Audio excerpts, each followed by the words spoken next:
دوای ئەوەی لە سی 11 هەڵبژاردننی یەکێتی ژوورەکانی بازرگانی پیشەسازی هەرێمی کوردستان کە کۆکراوی ژووری بازرگانی هەولێر و سلێمانی و دهۆک و هەڵەبجەیە لە یەک ڕۆژدا لە کاتژمێر هەشتی بەیانی تاوەکو پێنجی ئێوارە ئەم پرۆسەیە بەڕێوە چوو تێیدا نزیکەی زیاتر لە 29,000 بازرگان لەسەر تاسەری هەرێمی کوردستان مافی دەنگدانیان هەبووە لەو هەڵبژاردنە بەشدار بن لەم ڕۆژەدا هەڵبژاردنەکە بەڕێوە چوو تێیدا دەستەی کارگێڕی ژوورەکان هەڵبژێردرا. هەفتەیەک دواتر بە شێوەیەکی نافەرمی دەرەنجامی هەڵبژاردنەکان ڕاگەیەندا ئەمڕۆژ لە کۆنگرێکی ڕۆژنامەوانیدا دەرەنجامی فەرمی و کۆتایی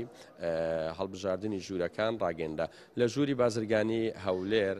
13 ئەندام دەستەی کارگێڕی ژوورەکە پێکدێنن کە سەرۆک و جێگر و دە ئەندامی ترن لەگەڵ چواری یەدەک لە ژووری بازرگانی سلێمانی بە هەمان شێوە سەرۆک و جێگر و دە ئەندام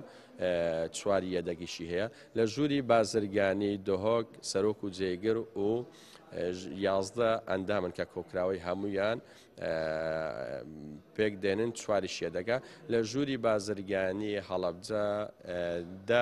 کاندید یاخوددا ئەندامی دەرچوون کە سەرۆک و جێگیری تایە و ئەندامێکی شوەکو یەدەکتیدا بەشدار بووە سەبارەت بە پرۆسەی هەڵبژاردننی سەرۆک و جێگیرەکان ئێستا هەفتەی داهاتوو پشووە دوای سەری ساڵ ئێمە سەردانی ئەو ژوورانە دەکەین و تێیدا سەرۆک و جێگیرەکان بە شێوەیەکی شەفاف لە نێوان خۆیاندا هەڵدەبژێری.